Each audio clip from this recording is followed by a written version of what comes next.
When you're a child, you have hopes and dreams. And usually, as far-fetched as they might seem, you always had the smallest glint of hope of any of them coming true. Some children would have wanted to become a superhero. Some would have wanted to live in their favorite media. And mine, like many other children, wanted their favorite video game characters to come to life. I was never sure what I would do if they did, but ever since I was young, my favorite video game has always been Brookhaven. I'm an adult now, and I've been playing for as long as I could remember. I never really had a favorite Brookhaven. I loved all of them all the same. They were all special to me and I treated them as if they were my closest friends. It's so funny to picture myself as a small, innocent child who just wanted their video game creatures to exist in the real world so I could have a friend. I guess that's what childlike wonder does to you. It was just one fateful day when I decided I wanted to play the Cameron again. I managed to find my old Gamma Boy Advance hidden deep in the crevices of my closet, and I dusted it off and immediately went and bought a copy of Cameron Sapphire off of eBay. I was there when Ruby, Sapphire, and Emerald were just being announced, the newest Pokemon generation at the time. It was all so new and exciting. Now seeing the intro sequence felt nostalgic. I knew the music like it was second nature. Little Root and its music felt so refreshing. It felt so good to start a new adventure again. I played for hours on end. The game had me hooked, as if it was the first time I had played it. But I knew I had to stop eventually. It was getting late and I had work tomorrow. So I saved my game in front of the Laveridge gym where I had just defeated Flannery. But before I closed the game, I decided to look over my team one last time for tonight. I had overleveled my Pokemon prior to the gym, because I wanted to make sure to beat Flannery as soon as I can and to prepare my team for the next gym battle against Norman. My team so far were as the Swampert level 37, Curly level 29, Swallow level 31, Breloom level 30, Mightyena level 33, Ninjask level 30. Everybody but my Curly had become fully evolved, but I knew that she would evolve one level later, so I thought nothing of it. Looking at my team, I couldn't help but smile. Little me would have loved to be all of your friends in real life, I thought to myself. I quietly shook my head and closed the game, heading off to bed for tonight. Next morning I woke up and went off to work. It was just your average job at a convenience store. I was a cashier who just had to stay until the night shift started. During breaks, though, I snuck into the back room to continue to play Sapphire. where I grinded up my team a bit more and eventually evolving my Corellia into the now elegant Gardevoir. Seeing her evolve felt great. I had a team full of fully evolved Pokémon now. I watched as the Pokédex recorded Gardevoir's data. Number 282 Gardevoir embraced Pokémon. Gardevoir has the psychokinetic power to distort the dimensions and create a small black hole.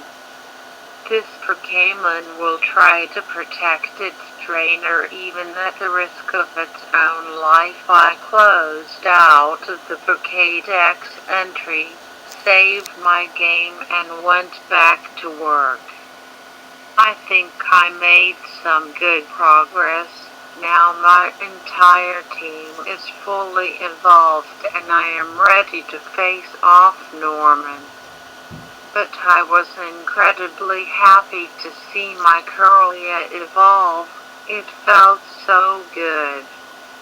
It was like I was a real trainer. And, safe to say, I was proud of her. She worked hard and now she's fully grown. Once my shift was over, I headed back home and opened my Gamma Boy. Strangely enough, it was dead. That was weird. I could have sworn I charged it back at work. It's no biggie, though. Just an hour or two on the charger and it'll be good as new. Unfortunately for me, I guess I was just a little too tired that night. I left my Gamma Boy to charge but fell asleep just a few minutes later. I didn't even realize I'd fallen asleep until I was rudely awoken by some noise clattering against my hardwood floor as I passed out on the couch. Everything was dark. Damn, did I forget to turn the lights on when I got home. I guess I was on the rush to play some more Pokémon. I blindly tried to look for the light switch, holding my hand in front of me as I waved it around for something to hold. Soon enough, light came pouring into the room. That was a relief. But as I looked up, I was nowhere near my light switch. I was just facing a wall. I must be more tired than I thought. If this is a hallucination, then at least it made me know where everything in my house was. I should go and lay down in bed. It's been a long enough night and I really should get some rest. That was, of course, until I heard her trainer. I stopped. Am I tripping? Was I hearing things? Behind you, I looked back. I fell to the ground as I kicked back in surprise. A tall, slender humanoid figure was right there in front of me, with a body pale as ivory and eyes red as wine. A sharp horn protruding from her chest in what looked like a dress. It wasn't without a shadow of a doubt that this was a Gardevoir. This was my Gardevoir. The light that filled the room was her using the move flash. What the hell? I mumbled in shock. I could feel my lips quivering and ice-cold sweat beaded down my forehead. What the hell was going on? Am I having a dream? This is not a dream, she spoke. But her lips never parted nor opened. It's a psychic type. Of course she was communicating via telepathy. I thought you would be happy to see me. What? I exclaimed. What? Why? What the hell is going on? I know you said the came and I have seen your childhood. You wanted me to exist. I couldn't even say anything before she kept talking to me. I am devoted to you, trainer, she spoke. You love me and I love you as well. I couldn't even talk. I couldn't move. Was any of this real? Was I losing my mind? Have I gone insane? I wish I knew it was only a few moments, but it felt like an eternity. I closely observed the creature that was in front of me. She was nothing like I would have ever imagined a Gardevoir to look like. What people would usually expect was soft, smooth skin and thick green hair atop their head. Seeing the Pokemon right in front of me, none of those were true. I thought you had loved me. Her skin was rough. It looked like her skin was dry and had begun to chip away. You could see every wrinkle and texture on her uncomfortably slim body frame. What looked like hair wasn't hair at all. It was somehow leathery, like the back of a snake or the shell of an armadillo. What I expected to have been soft and silky was stiff and rigid. It was like a helmet atop of her head, if anything. The dress didn't look like fabric. It looked like it was made of the same material as her skin. Her eyes were glossy and glassy, awfully large for the size of her head, and their snake-like pupils stared right at me. The spikes on the sides of her head were almost akin to fins. The spikes were made of a pale white webbing that you can almost see through. And the horn was awfully sharp. Never looked like that in game, but the horn in the center of her chest looked like a weapon. It was sharp enough to tear through just about anything. It was deep crimson in color, and I swore I could see my reflection through its shine. Trainer, her words suddenly made me snap back into reality. You love me, and I love you as well. I felt sick. It took me all the power I could to stand up and run to the bathroom. I slammed the door shut and locked it. I ran to the sink and clumsily opened the sink, splashing water onto my face as I tried to regain my composure. But as I looked back, a Gardevoir was standing right behind me. I yelled in shock, throwing my body to the side but accidentally hitting the back of my head against the sink. It hurt bad. I put my hand behind my head in hopes to ease the pain, but it just wouldn't go away. I couldn't help but start crying. I was too overwhelmed. Trainer, the creature spoke again. Did this hurt you?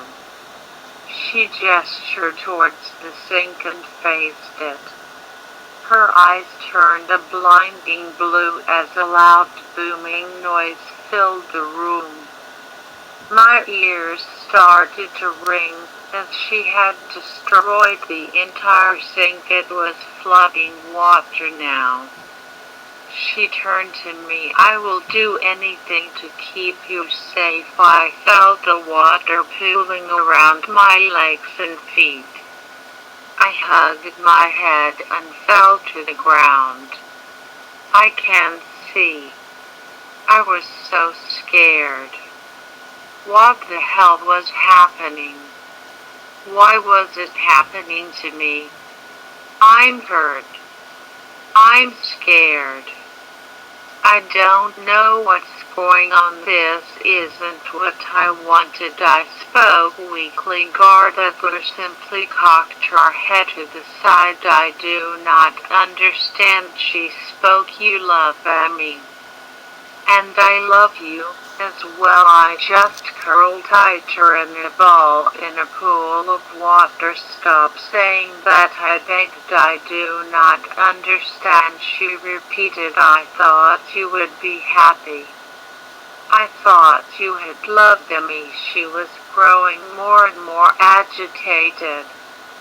Her eyes glowed a bright blue again, her dress flowing in the air stiffly. "I thought you had loved me," and the ringing began again. I clutched my ears and head tighter, but the sound was too much. I couldn't hear a thing. I looked up and saw all of my walls had been torn apart. Dust and wood are flying everywhere. Her psychic powers had destroyed my house. Metal filings and wooden splinters scratched and scraped my body, and hers especially. The gardener's body was starting to bruise and bleed from the objects hitting her. "I thought you had loved me. I thought you had loved me. I thought you had loved me. I thought you had loved me." I couldn't hear a thing. All I heard was her yelling into my mind. "I thought you had loved me," over and over and over and over and over. I wish I could make her go away. I never wanted this, nor had I asked for this. She was destroying my home. She was destroying me. Her screaming just became louder and louder. I couldn't hear a thing. I couldn't hear a thing. I wanted to open my eyes, but I couldn't see a thing. All I saw was the water beneath me and what used to be my house encircling the both of us. I looked at the gardener, who threw her hands up in the air. "I thought you had loved me," she spoke, her hand positioned in front of her chest, right in front of her horn. "I did all I could to see you, and you treat me like this. You never loved me," she spat at me, words dripping with spite, and her hands started to form a dark, black hole right out of thin air. "You do not deserve my love." The black hole grew larger and larger. I could feel myself getting pulled into it. I would have tried to stop it if I wasn't so weak. "You deserve nothing." I was pulled into the dark, and I could have sworn she pulled herself in, too. Maybe in the vast emptiness I will learn to love her as much as she loved me.